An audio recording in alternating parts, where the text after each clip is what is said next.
Hi and welcome to my applications for Pyung-Ahn Chodan or Heian Nidan.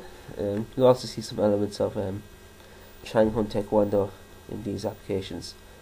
Number one, we're doing it from low block, ready stance there, hitting the ribs, coming through and effecting a throw over the lead leg in the walking stance. That throw is like a punch there, that's coming over the shoulder. Just going through the application here again, showing you the movements, low block, walking stance punch. There's a shorter version here now. We can make this a little bit more effective, faster, coming in, deflecting the punch and hitting straight into the neck. This would be like the ready position that we'd have in the low block, and coming through then and throwing down over your leg. This can also be done without stepping through, because the pressure point can hurt pretty much. Application number two. This one is done from looking at the perspective of a low block. Reach forward like you're punching and then turn around low block. From a grab on the lapel, and they're probably going to punch you, so you come through, block with your arm up like you're getting ready to do a low block. But you're blocking more with your elbow. Bring your arm across and hit with your elbow onto the pressure point in the forearm there. Reaching through then, grab the chin and turn back out into your walking stance, throwing your attacker to the ground. A little bit faster here. And you can see the power in the walking stance turn really throws your partner down.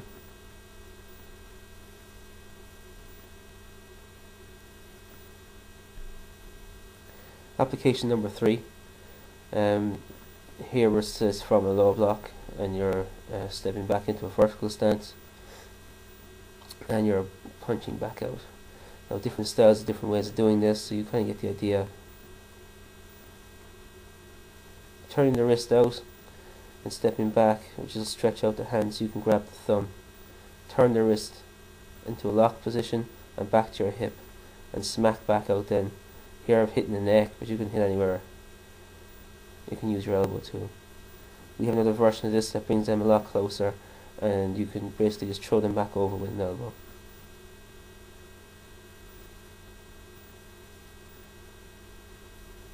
Application number four here is from a low block, and then you're in what we do, we roll our hands. This is from the Pinan versions of this kata, and is not used in Taekwondo or Shodan anymore, but we like this for the finger lock application. You can see here I roll my hands back and over the top. This extends the fingers and locks them out. I can then grab it with one hand and pull that back to my hip. Okay, rise the hand up then, open palm, slap to the face. This distracts them for a second and kind of takes their view away from you. But you can come in then and hit them with your rising forearm, and you're hitting with the ulnar bone at the top of your wrist. It can be pretty nasty to get hit there with that.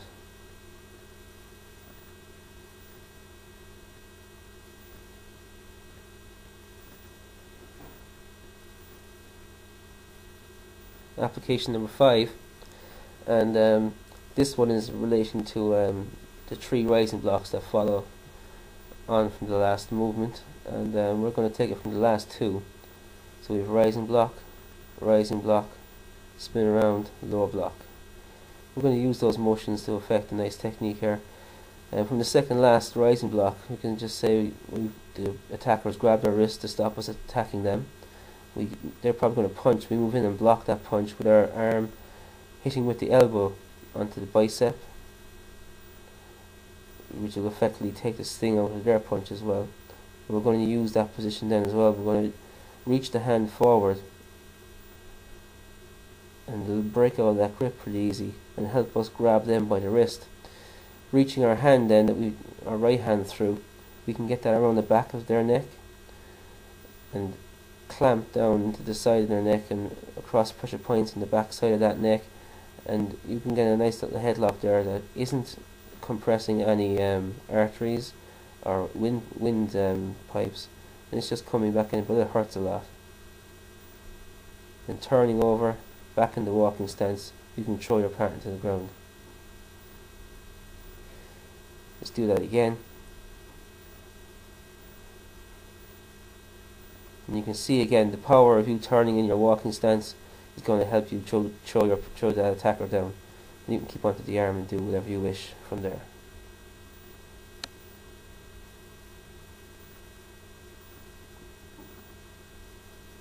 Application number 6.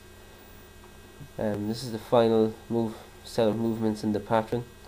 Knife hand guardian blocks, and there's a knife hand strike as well. So you can see here there's a slight difference between both. The first one comes from your face, and the second attack comes from the side of your head. So we're going to use the first motion, and from Taekwondo it would usually be called as a block. We're going to use as a deflection first. So the punch comes in, and we lift our hands up, deflecting the punch over to the side. Circle our hand around the forearm and the wrist. Don't grab, but bring it back to your solar plexus. Use your front hand, lead hand then, and just a couple of inches above the elbow, push through. This gives you a standing arm lock. Just for a second, just enough to pull. Circle the hand around then and just scoop that hand in. You're just keeping control of the hand while you take your hand up to the side of your head and strike then with that knife hand strike. You can use your ulnar bone as well, instead of hitting with the soft part of your hand. And the last one here, you're just going to see, I don't actually use the lock, and just deflect the hand around, circle and hit. Thank you.